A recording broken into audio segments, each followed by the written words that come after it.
The Window Among the Willows. I was going down Swanston Street the other day in rather a meditative mood, when I fell in with two of my mates, whose names it is unnecessary to particularize, for two very good reasons. One of them being that not 1 out of 500 readers of this journal cares a jot about either detectives or their appellations, and the other that the odd few who do care can easily pick out the individuals from the conversation I'm about to record. "Hello, here he is himself," cried a small dark chap with a jockey-like appearance about him, and his sentiments were echoed by a fair customer with the air of an exquisite, and a drawl, "The very man," which showed that I had been forming the topic of conversation between them at no distant date. "Well, is there anything wonderful in that fact?" I growled sulkily, for I'm a suspicious-minded individual, and I could see that the gentleman had something disagreeable to say. That is to say, something they thought would be disagreeable to me, and that they consequently enjoyed in anticipation. "Oh no, only we happened to have a little argument about you just now. Is it true that you have sent in your resignation, Sinclair?" "Quite true," I replied. "Was it about that fact you were arguing?" "No, it was about the reasons of your doing it. Some of the chaps say that you didn't resign at all," said the free and easy looking little jockey chap I may as well call Connell, "but that you were sacked, in short," put in the exquisite, with an inane grin that he meant as a smile, to show some fearful big teeth, of which he is notoriously proud, God help him. "It's not true, is it?" persisted Connell. "What isn't true?" I asked. "That you got that you were recommended to send in your resignation." "Will you kindly inform me, gentlemen," I inquired, with my grandest air, "what I was supposed to have got? What long jaws there elegantly terms the sack?"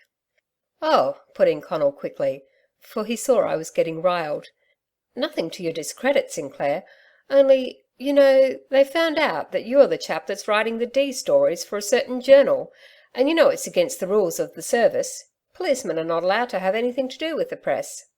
"Policemen be blowed," said I emphatically, "and I'm blessed glad I'm nearly done with it.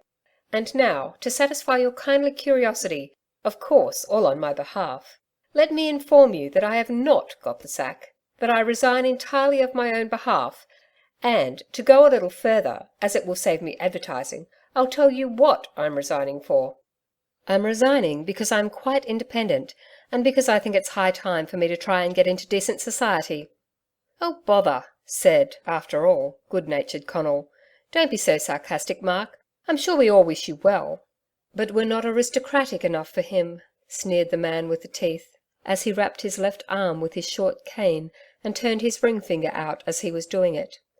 "The fact of it is, Connell, that Sinclair is afraid he'll lose his laurels. We're getting too literary for him. He doesn't like opposition on his own benches." "If yours is a specimen of the ability in opposition to me," I said, turning round on him sharply, "little wonder I'd be afraid of it. But let me advise you to shut your big mouth as far as I'm concerned, for I know a grand receipt for wearing down big teeth, and that is, to set 'em chewing words, and by George, I'll make you eat yours, aye, and swallow them, if I hear them in any way reflecting on either me or my business. Connell, I wish you'd drop down to my place this evening. I want to speak to you." You see how tetchy I'm getting in my old days, but I was always a little inclined that way. In this case I had, however, a reasonable excuse. This exquisite, you will know as Slayton, had been a perfect nuisance to me ever since he, by some not to be understood means, got into the force. His small mind was capable of little else than an idea of his own unapproachable personal appearance and the extraordinary value it gave him in the eyes of the fair and foolish sex. But the little else it was capable of seemed to be a jealousy of my superior position in the service, and any success I might have had as a contributor to the Detectives' Album. He lost no occasion of trying to sneer at me, and being so stupid as to be nearly impenetrable, he never knew when he was insulted, and so went on his way rejoicing however matters might end. However, I was vexed at myself for having permitted my temper to get the better of me on this occasion, not on his account, but on Connell's. I needed his advice or assistance, as it happened, and was afraid he might have taken offence enough not to come, as I had requested him on leaving abruptly. Connell did come, however, But before I go any farther, I had better tell you what the affair I had in hand was. My private residence at the time I speak of, which is not very long ago, after all, was a suburban cottage in which my bedroom was at a back corner, with one window looking into a little plot of garden, and the other, at right angles with it, toward the yard. From both of these windows combined, I had, if I so wished, an excellent opportunity of watching the doings of a goodly number of my neighbours. But as curiosity is not my failing, they might have been all dead without my being one bit the wiser, unless, indeed, there had been something wrong about the manner of decease, when I might have been called on professionally. But as I lay in bed, there was one tenement that forced itself on me, as it were, since it loomed up to 3 stories in height within about 60 yards of me, and had a splendid willow tree growing and flourishing so beautifully close to its back windows, that I could not look out without being attracted by the greenery and gracefulness of the said willow. I used to lie and watch that tree on a breezy morning or evening with inexpressible delight, and with greater still when a strong wind tossed its pendant branches about in wild confusion. Then it was that I was so reminded of Swinburne's "as the wings and tresses of the wind are scattered and shaken," as well as began to take an interest in the only window that I could see among the quiescent branches, and that was hidden or exposed alternately when the tresses of the wind were scattered and shaken. This window was on the 2nd storey, and had a green Venetian blind on the inside. As I said before, it would, in all probability, have remained unnoticed by me only for the big willow tree, but once my attention was drawn to it, it was kept there by several unusual circumstances. In the first place, the Venetian blind was sometimes drawn up to the very top, and sometimes half-mast high only. Then again, it would remain down altogether for days together. I observed too that the window was never clear or bright looking, and hence concluded that the room was not occupied by a person of particular habits. Beginning to think more about this window than was good for me, I got to lying awake at nights to watch if its light made its appearance at abnormal hours. The movements of the light were the same as those of the blind, erratic. It would, at times, shine in dim lines through the lowered Venetians, and sometimes, when all was darkness and at midnight, the light would appear at the as suddenly uncovered window, and only remain long enough to be seen ere it was again extinguished. In short, a perfect code of signals appeared to be established with that light and that blind. Well, when Connell came that evening, I told him all I have told you, and he said, "Of course they're signals, and I'm sure you didn't leave it at that. I should say, from the look of the window, it was a servant's room, and, of course, she's making signals to her bloke." "Don't be so coarse," I said. "It's nothing of the kind. I found out that the house is a sort of private boarding place, and the room is one of Dr. Annan's." "What! That disreputable old villain?" "There you are again. The man drinks more than is good for him, I suppose, but no one denies his ability in his profession." "Now, Sinclair, what is the use of talking like that just out of simple contradiction? You know well that he's been in some dirty cases that would have been bad for him, only he managed to wriggle out of them somehow. If he's in the room, you may depend there's some devilment abroad. But I'd like to know one thing.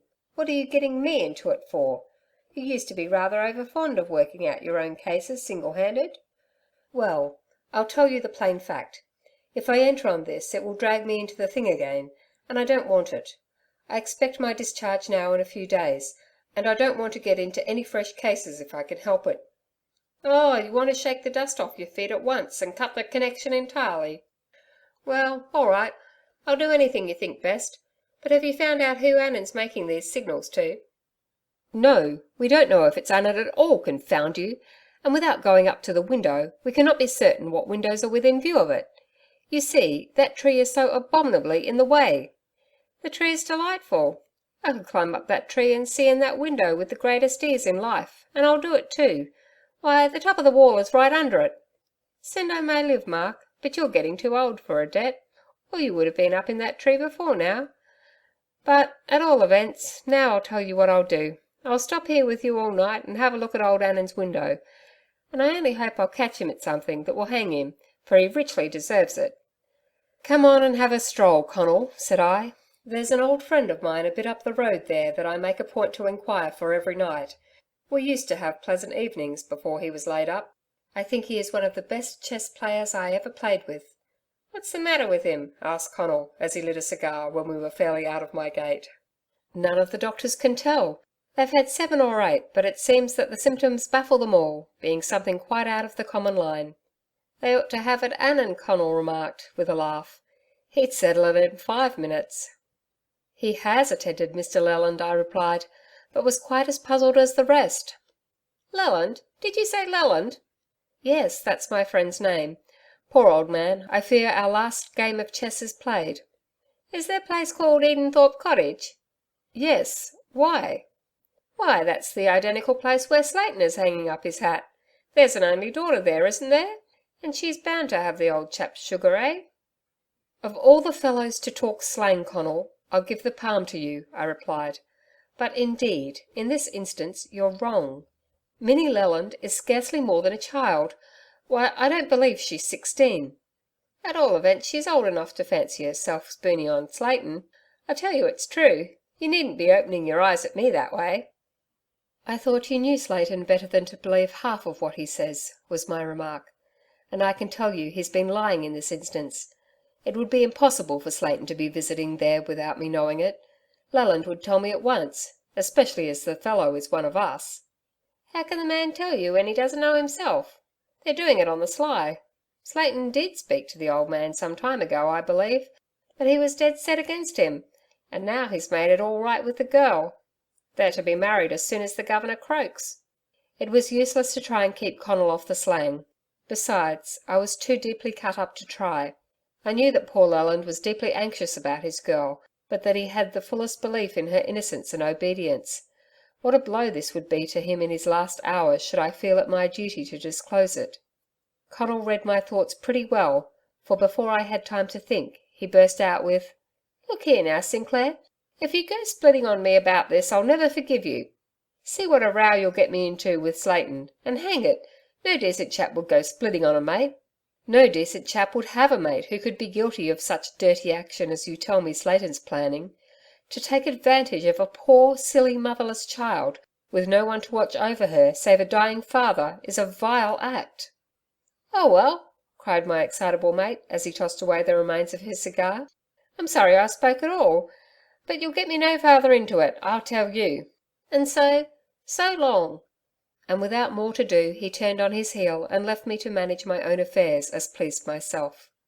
We were just in front of Leland's cottage as I stood and looked after Conal, with some intention of calling him back and promising not to tell about Slayton, but, remembering poor Leland's illness and helplessness, and the perfect trust I was aware he had in me, I felt I should be doing both him and the girl a grievous wrong by making any such promise, and so I stood and saw the last of Conal as he turned the corner just under my interesting willow tree, and then I noticed that from where I was the window among the branches was also visible. At the moment the fact made little impression on me, however, and I turned into the little garden and knocked at the door. It was opened by an elderly woman who had been working housekeeper for Leland ever since his wife's death. She was a woman I had never liked, yet I had no reason for my down on her, save that she had a treacherous expression of countenance, and, at times, a disagreeable manner. She was called Mrs. Knox, and I understood her to be a widow, and a childless one. To my inquiries about her master, she replied that he was much better, and that he wished to see me when I called. Of course I went in, and found my old friend propped up in bed with pillows, and looking so ghastly that I believed the woman had lied in saying he was better. His own words, however, confirmed hers as I pressed his thin hand in mine. "I've been longing to see you, Sinclair," he said. "I'm so very much better that I feel able to discuss some matters I am anxious about with you. I shall cheat those rascally doctors yet." He said it with a smile, but my heart sank, for he looked like death as he said it. "I hope so," I replied. "Which of them have you had today?" "Dr. Annan. I hate that man," he added with such energy that a faint flush appeared in his hollow cheeks. "I know I should not feel so, but I almost fear I shall never forgive him his detestable proposal about a month ago." "What was that?" I asked. "I didn't tell you, for the subject was so utterly hateful to me. You know how long he has been attending in conjunction with tea? Well, I requested that his bill might be made out, as he acknowledged he did not at all understand my case.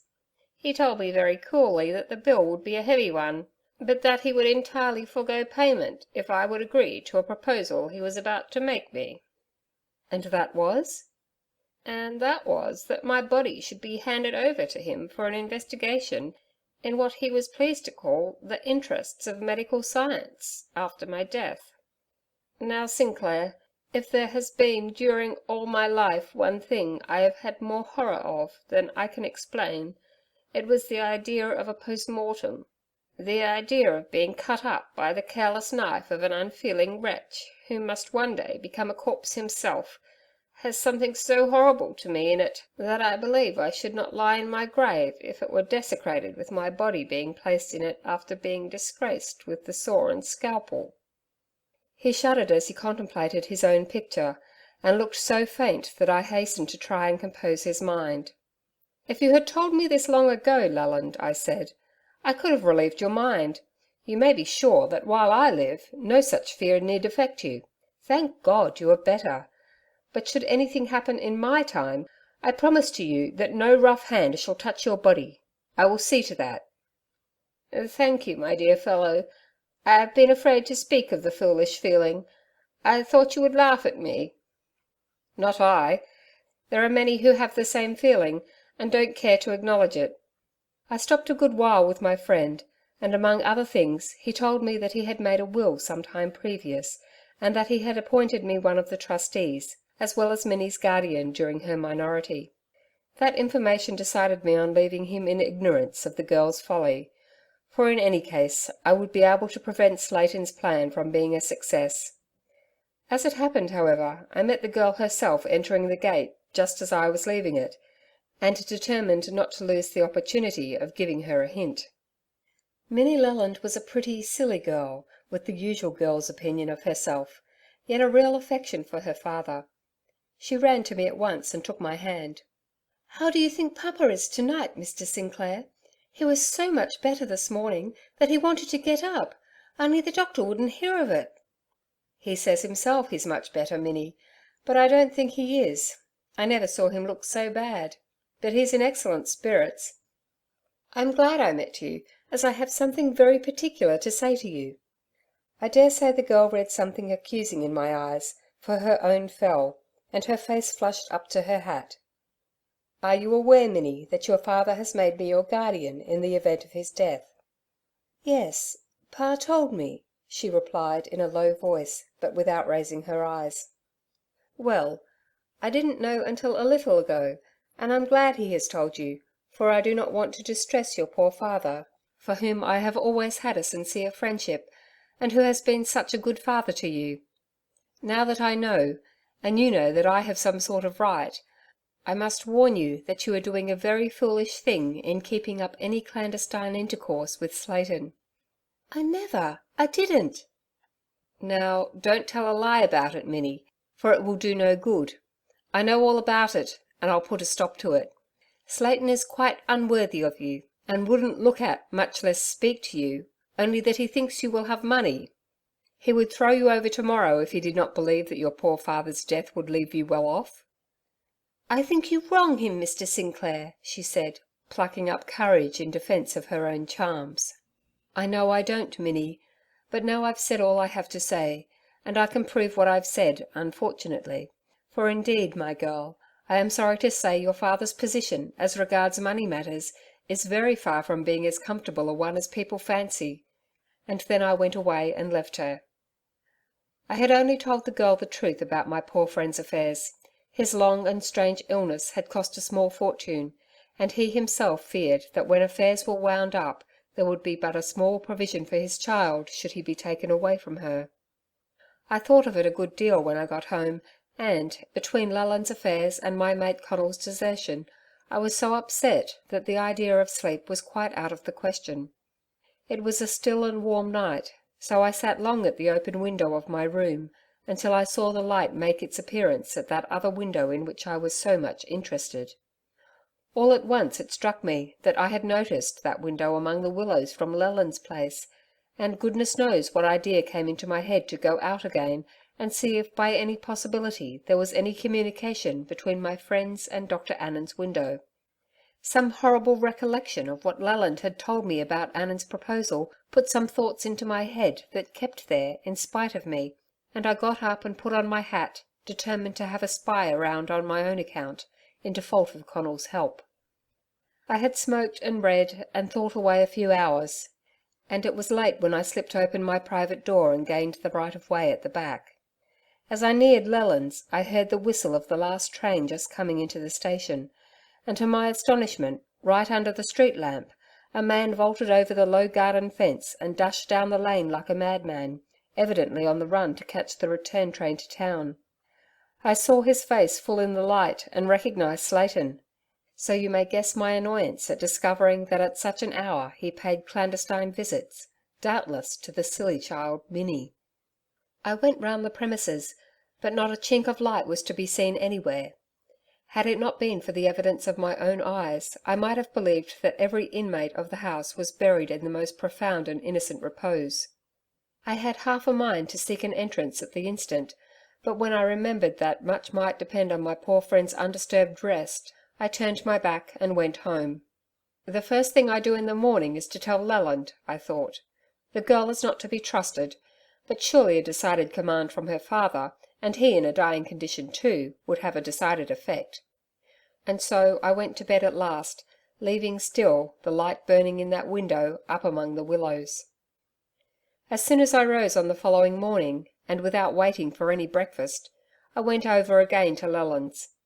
I made my way round by the back, and was early enough to find the woman, Mrs. Knox, only just kindling the kitchen fire as I stood on the threshold.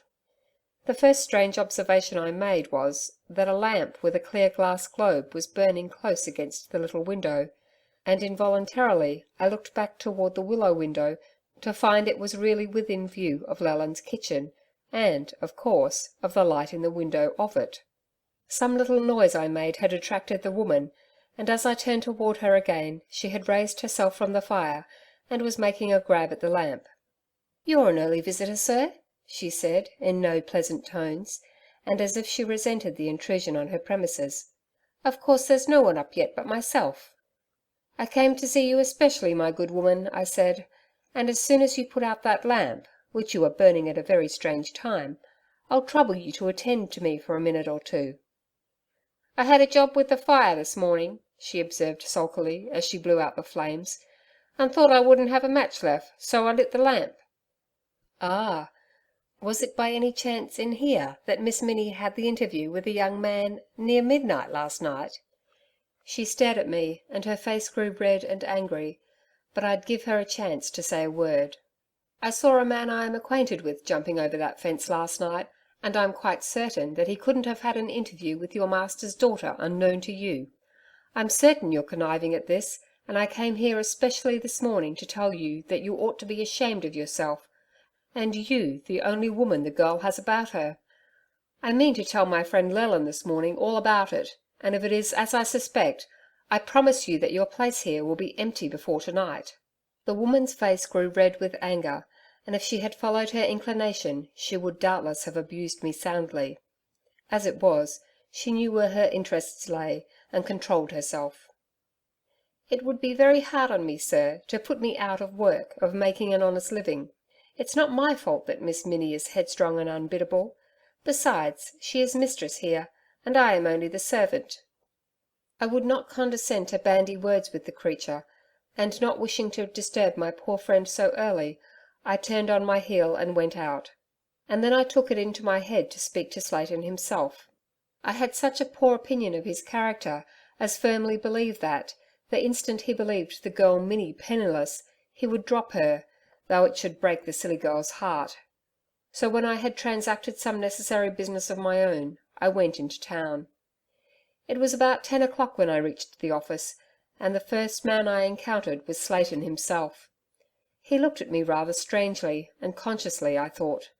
Of course, I concluded that Connell had confessed to having told on him. "Slayton, I have a word to say to you," I said. "All right, old fella," he replied, with an attempt at his usual drawl. but he was evidently ill at ease.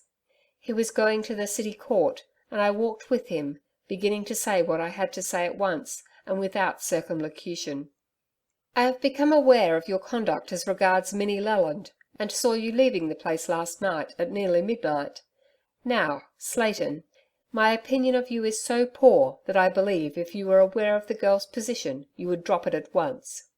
"What position?" he asked, turning round quickly and looking at me with uncommon sharpness for him. "You fancy she will be her father's heiress at his death. So she will, but she will not inherit £50. Mr. Leland is deeply involved in consequence of his long illness, and should he unhappily succumb to it, which there is, I am sorry to say, every probability that he will, there will not be more for the girl than will pay a premium for apprenticing her to some trade." "How do you know all this so very particularly?" he inquired with a sneer. "You haven't by any chance a sneaking regard that way yourself?" "One more word in that style and I'll knock you down," I said between my teeth. "But I have an object to accomplish in giving you the information you asked for. I know all this because I have gone over Mr. Leland's accounts with him, because I have seen his will, because I am appointed the girl's guardian and one of the trustees to the will." Slayton muttered an oath loud enough to attract the attention of the passers-by, and then, turning on his tracks, evidently to rid himself of me, he left me to go on my way alone. I had no duty on hand, and returned with the purpose of seeing how Leland was. I went to his cottage straight, without waiting to go home, and entered by the back way with the double purpose of sparing my friend the noise of an application at the front door, and of seeing what Mrs. Knox was about.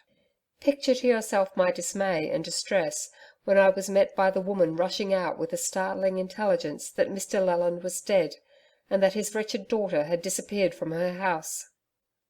"Oh, Mr. Sinclair, when I went into the room with his tea this morning, he was dead, and Miss Minnie had never been in bed. She must have gone in the night. I went down to your place, sir, for I didn't know what to do, but you were not at home." Without a word I passed her and entered the chamber of my lost friend. It was still darkened, as when he had closed his eyes in his last sleep. I had to draw up the blind before I could trace the outline of the faded form lying stilly in his bed. He lay like a sleeping child, one hand under his white, sunken cheek, and a contented smile on his thin lips. Thank God for that at least, I thought. If he had known of his miserable girl's folly, he would have died in bitterness of heart instead of with the pleasant smile of content and peace. I drew the sheet over the dead face and went out. Under the circumstances, I could not blame the woman Knox for not having interfered, but I immediately took all necessary steps, uneasy as I was about the unhappy child Minnie. Remembering my poor old friend's horror of his body being interfered with, I would not leave him until he lay in his coffin.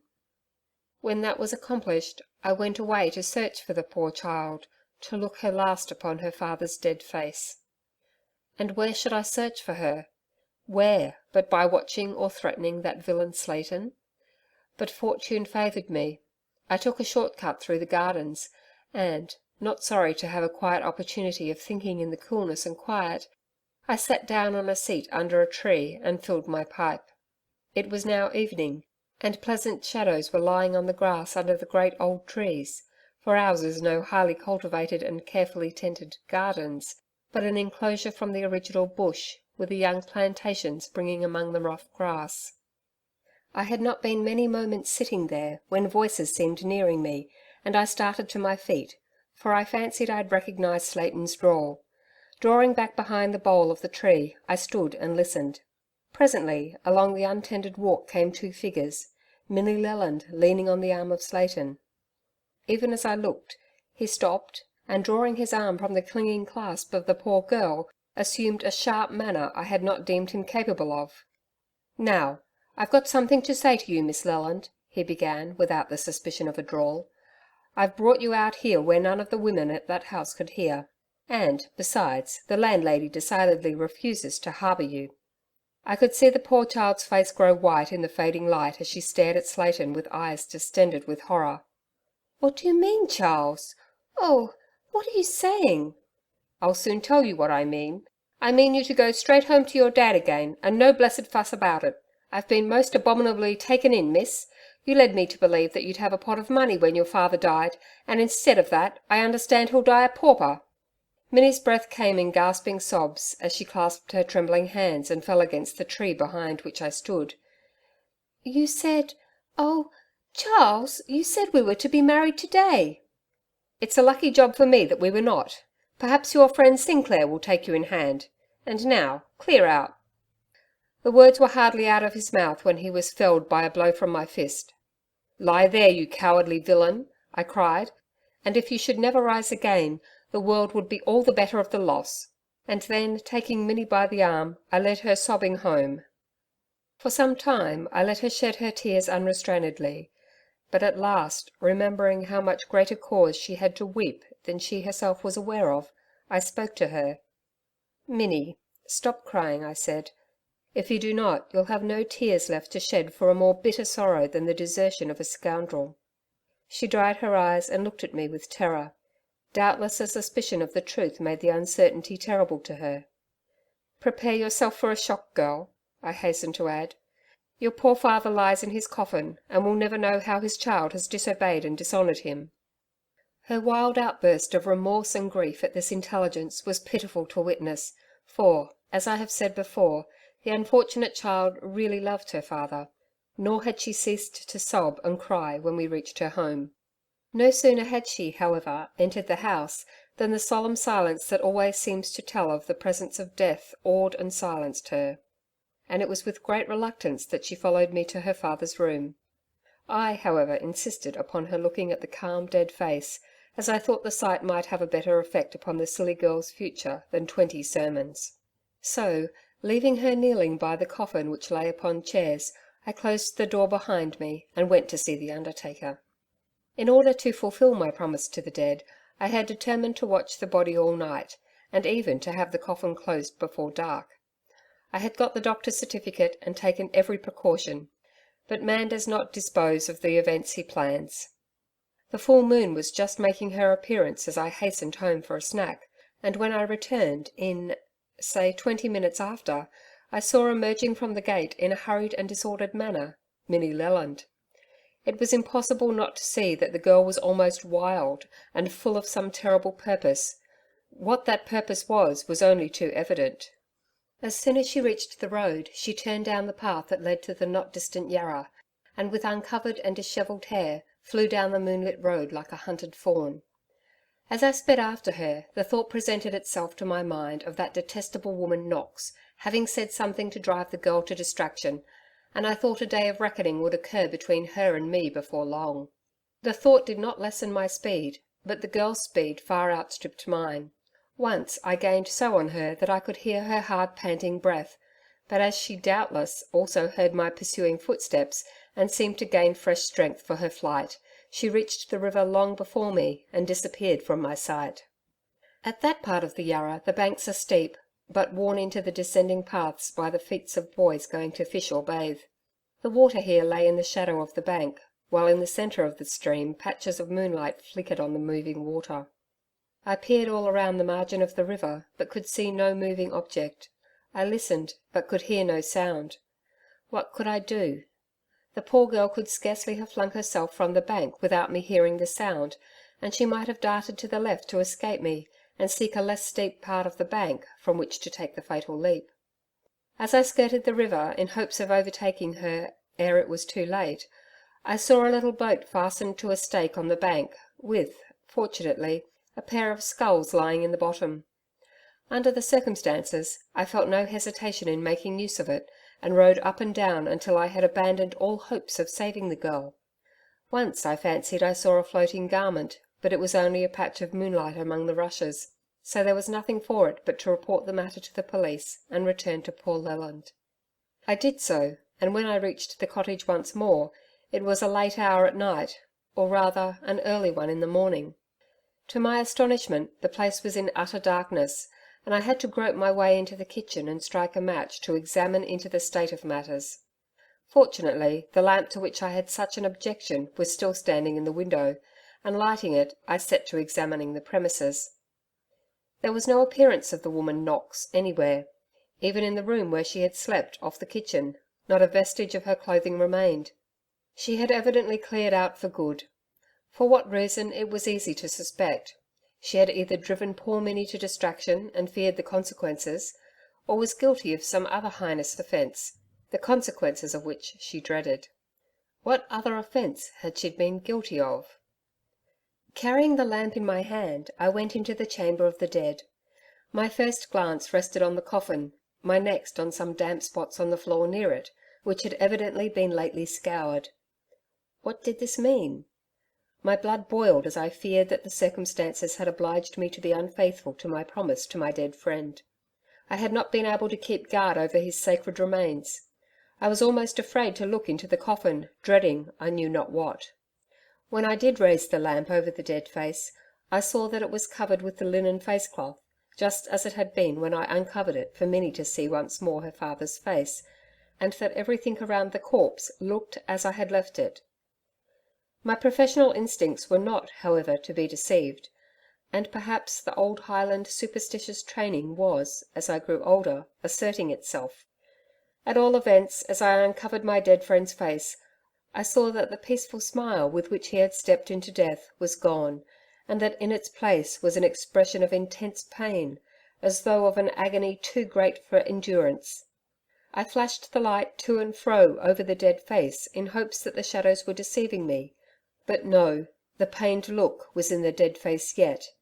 But as I drew the lamp back, the light flashed upon something that sparkled and shimmered like a diamond. It was a diamond. In the folds of the winding sheet lay a gold sleeve link with a rose diamond sparkling in its centre. I examined it closely and found upon the plain back of the stud the initials S.A. With a sudden impulse of suspicion, I drew back the linen sheet that shrouded the rigid form, and then the white shirt that lay so quietly over the still breast. The still breast.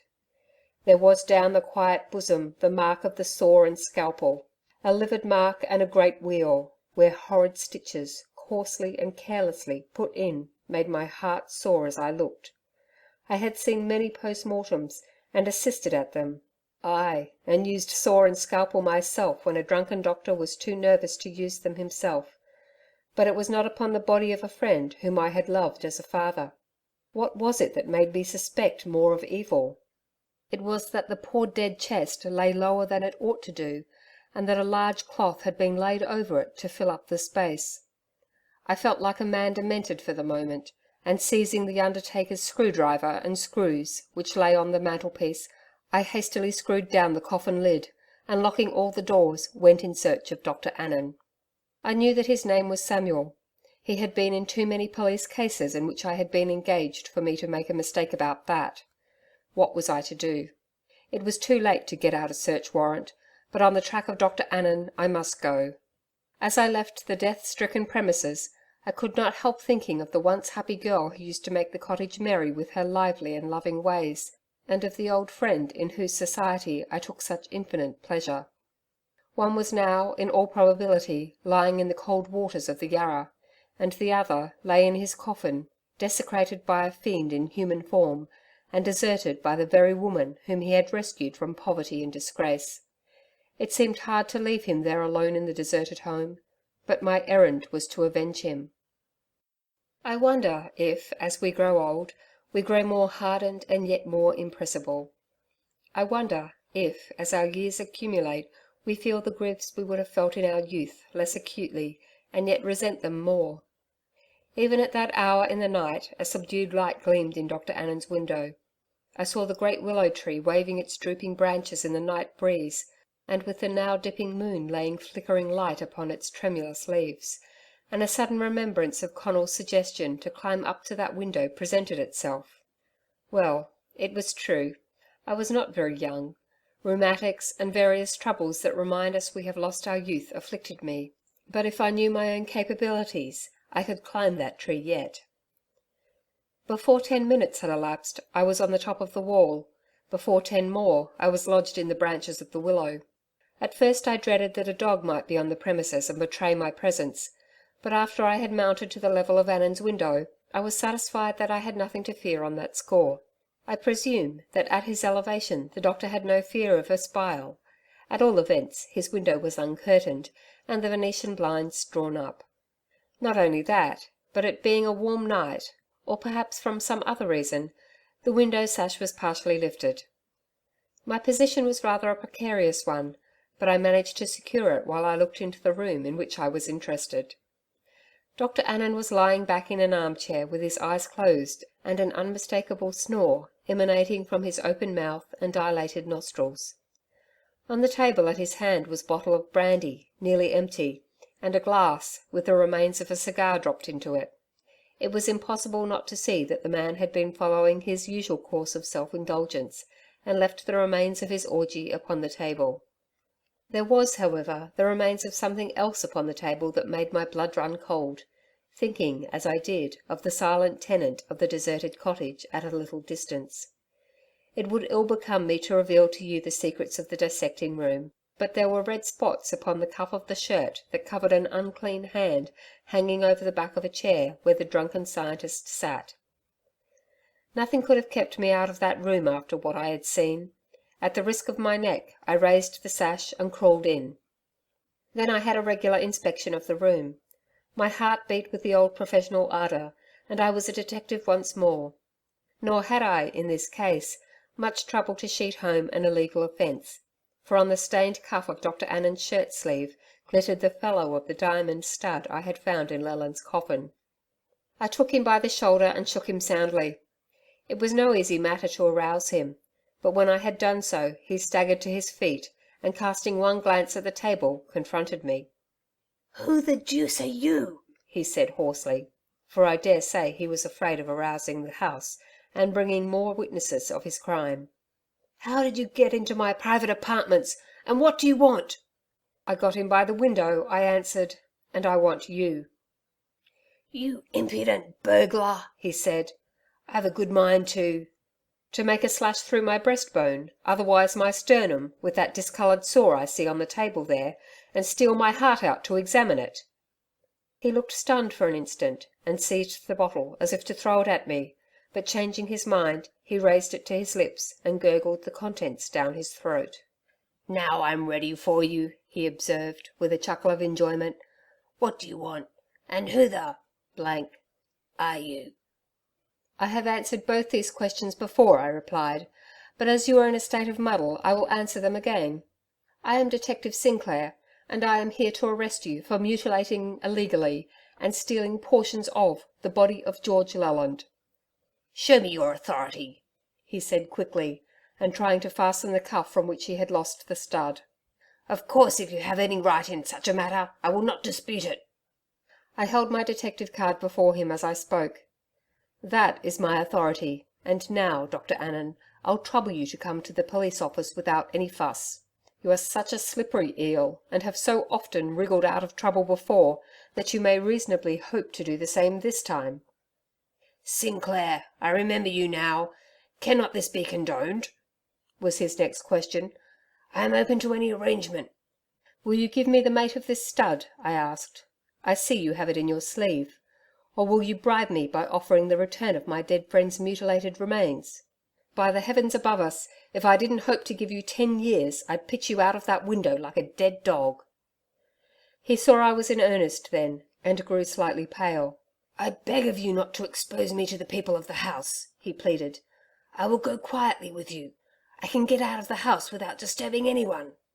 "All right," I said. "Precede me, and I will lock the room until the police take it in charge. Meanwhile, give me that sleeve link." "What sleeve link?" I looked at his cuff, and lo, the stud had disappeared like magic. What had he done with it? He had never moved from the spot where he had first stood. Had he swallowed the convicting stud, or flung it out of the open window by which I had entered? All at once I saw the gleam of a diamond at the bottom of the glass bottle and pounced upon it with delight. "Ah, doctor," I said, "the bottle has always been the ruin of you, and in this instance I sincerely pray it may complete its work. Go on." He said no more, but went sulkily on before me down the staircase, casting, as we passed the bar door, a longing look in that direction. He made not a few appeals to me on the way to the police office, but, I need not say, in vain. Of course, this phase of affairs sadly interfered with poor Lelland's burial, and as some technicalities prevented Annan's case being dealt with until a day had intervened, I devoted the interim to tracing the woman Knox. Leland had taken her, in almost a state of pauperism, some 2 years before, on the recommendation of a Mrs Gerald, who lived in the neighbourhood. To Mrs Gerald I first applied. "I know no more of the woman than you do, Mr Sinclair," she said in answer to my questions. "She used to come washing to my place, and out of a charity I am now ashamed of, I recommended her to Mr Leland during Mr Leland's illness." "And why are you now ashamed of it?" I inquired. "Because I have heard something of her doings lately. She has kept up an intimacy with a disreputable woman with whom she once lodged, and has been so free with money that I think she cannot honestly have acquired it." "Where is this woman you speak of now?" "The woman Knox lodged with? Strange to say, she and her husband shifted hurriedly last evening. Some of the children stated they were going up country. At all events, they went along the Camperdown Road with their few household goods in a dray, for I saw them from my window as they went." "You might have seen me flying along the Camperdown Road an hour after this conversation, on the back of the best horse I could obtain. I had little doubt but that Knox was with these friends of hers, and that all arrangements had been previously made between them. Doubtless they had a good start of me, but I knew the habits of the class well. Once fancy themselves secure, and they would in all probability camp and have a regular orgy. My predictions were fulfilled sooner than I anticipated. I had started at about 9 o'clock. At 12 I reached the Bringwood Hotel near the crossing at Monk's Creek. I alighted and entered the bar, where a great disturbance was going on, which disturbance was caused by a rowdy-looking man with a face inflamed by drink and passion, refusing to be ejected. "Who is that chap?" I asked the landlord when he had succeeded in turning his troublesome customer out. "Is he a regular customer of yours?" "Lord bless you, no sir. I'd never go for to treat a regular customer that way. They came here in a dray in the middle of the night and rousted me up for drink. They were free with their money and took a lot away with them, but all this morning he's been tormenting the very life out of me." "They can't be far away then?" "They're camped down about half a mile on the creek, my cowboy tells me," the man said, "but that rowdy chap didn't seem disposed to give any information about it." "And how many were on the dray?" "There were 2 women and 2 children and the man himself." This was my party, no doubt, but I did not hurry myself to pursue them. There was small probability, indeed, that they would make any further move while the man was in that condition, and my horse wanted a rest and a feed. In about an hour, however, I mounted again and rode toward the indicated spot near the creek. Some time before I reached it, I saw the tilted dray and heard the bitter crying of children. There was no other sound save the pleasant ones of running water and chattering birds and the rustling of summer-dried grasses, and I concluded that they were asleep and overcome by the liquor in which they had indulged, while probably neglecting the poor terrified children. On coming closer, I dismounted to examine such a scene of disorder as my pen cannot adequately describe. The tilted dray lay within a few yards of the creek, with both shafts broken, and a litter of boxes, wearing apparel and household debris of all sorts scattered around it. At a little distance, where, against a log, a fire had evidently been made, there were plates and tin billies and various remains of food, and several broken and empty bottles. It was here that 2 poor little children were sitting on the grass, huddled together and crying bitterly. The eldest was about 8, and the other a couple of years younger. They ceased sobbing on my approach and stared at me with wondering and terrified eyes, most pitiful to see. But there was only one other living being on the spot. Leaning against the log, in a helpless sort of way, was a woman. She sat upon the grass with her hands lying on her lap and her back propped against the log. Her hair hung, tangled and disordered, on her neck, and some stray locks were now and then blown across her face, which was now pale and expressionless. Her eyes were fixed on the bank of the creek before her in a horrid stare, without calculation or meaning. This frightful-looking object was the woman I was in search of, Mrs. Knox. I spoke to her, but received no reply. I shook her, but she took no notice. Her form swayed to and fro under my touch as helplessly as a lay figure. The woman was evidently an idiot. What could have occasioned this state of affairs? Drawing the eldest child toward me, I tried to gain the information from her. "Where is your father?" I asked. "Gone away with the horse, that way," said the child, and the child pointed to the right of their camp. "And what has become of your mother?" "I don't know." And here the poor thing burst into a fresh flood of tears. "Father beat her last night, and we haven't seen her since." "Where did you sleep?" "In the dray, and when we came out, Mrs. Knox wouldn't speak to us. She won't speak to us at all." I looked into the dray, but there was nothing living there. A sort of lair among the household rubbish showed where the children had slept. What had become of the woman? What terrible tragedy had been enacted by this shady creek in the still hours of the night, during an orgy that might have been that of fiends? At this juncture, I saw a mounted policeman approaching. Having called at the hotel where I had rested, the landlord's information sent him on my track. This was a most fortunate circumstance for me, as it left me at liberty to return to my own case.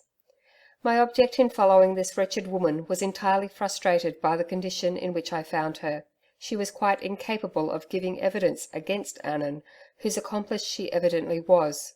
I had hoped to terrify her into a confession, but I was disappointed.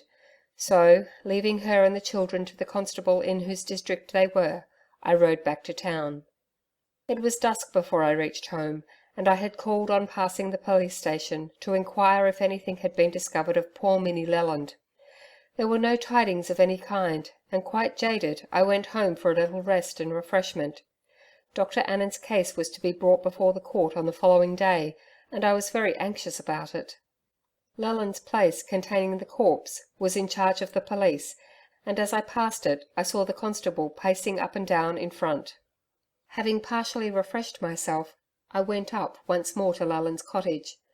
As I approached the back door, I struck a match for the purpose of lighting a candle in the kitchen, and when I had done so, I saw a sight that actually made me fancy for a few moments that I dreamt. Lying upon the threshold of the door, with her arms under her head, as it lay despairingly against the unfeeling wood, was a female form. I knew at a glance that it was Minnie. "Good heavens, Minnie!" I exclaimed. "Is this really you?" She lifted herself up and looked at me with such a pitiful face as I never wished to again see on the face of youth. "Yes, I've come home," she said, "and I want to get in." "You can't get in there, my poor girl," I replied. "Get up and come home with me. My housekeeper will take charge of you." She obeyed listlessly, yet with a trembling lip, looking at the window of her father's room. She was afraid to ask the question hovering on her lips, and I thought it better she should not know. So she came home with me, and when she had been attended to by my old housekeeper, she told me her story. "As soon as you had gone and left me with poor papa, Mrs. Knox came in and abused me. She told me that I had killed my father, and that she wondered how I dared stop there and look upon his dead face. I don't remember what else she said, but I knew she drove me mad, and I ran down to throw myself in the Yarra. But when I got near the water, I thought of poor papa and how he had loved me, and how it would have grieved him to think his poor Minnie should do so wrong, and I sat down on the grass far away from the water so that I could not see it. I think I must have fallen asleep, but when I wakened I felt that I must go home, no matter what Mrs. Knox would say. I thought I would tell you, and that you would send her away and look after me. I went in softly by the back gate, and seeing a light in papa's window and shadows upon the blind, I was afraid to go in. But I peeped under, where a bit of the window was open, and oh, Mr. Sinclair, what I saw!"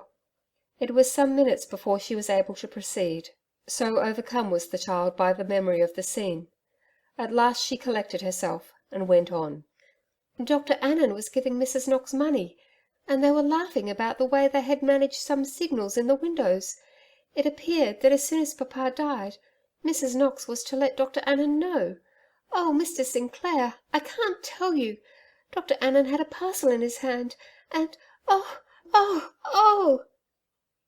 I could understand it all. There was no need for the miserable girl to tell me more. My heart was jubilant. My case was assured. The trial came on the following day. The court was crowded. The strange circumstances had become known, and was loudly commented on. I need not enter into technical particulars. Minnie's evidence was conclusive. Annan was sentenced to 5 years' imprisonment. The woman Knox is, at the present moment, an inmate of the lunatic asylum, a hopeless idiot. She scarcely ever speaks, and when she does, it is to mutter the word murder. There is no doubt that the man murdered his wife on that night they camped by the creek, but the deep water keeps its secret well, and the body has not been discovered. The poor little ones were sent to the industrial schools, and some weeks after, a wandering horse near Camperdown caused inquiry and search on part of the police. It resulted in the discovery of the body of a man camped in a half-burned mia, with his limbs charred and his clothes destroyed. It was proved to be the man I had seen at the roadside hotel, who had accidentally set himself on fire while in a drunken sleep. Slayton is no longer in our force. His valuable services were dispensed with in consequence of his behaviour in the matter of Minnie Leland, as well as other misdemeanours proved against him. We do not miss him much. I have now only to tell you of my ward. I am glad to say that there is every prospect of her turning out a good and useful woman. I have placed her at a highly recommended school, and look forward to her making a respectable and sensible match, the terrible lesson of her father's death having thoroughly sobered her. I often look up at the window among the willows, and while admiring the swaying foliage, recall the events I have just related to you. I have not yet received the discharge I applied for, and mounting pressure is being used to induce me to remain in the force. After all, it is a pleasant thing to have one's services appreciated. I have been a long time in the force, so I don't know how it may end. End of story.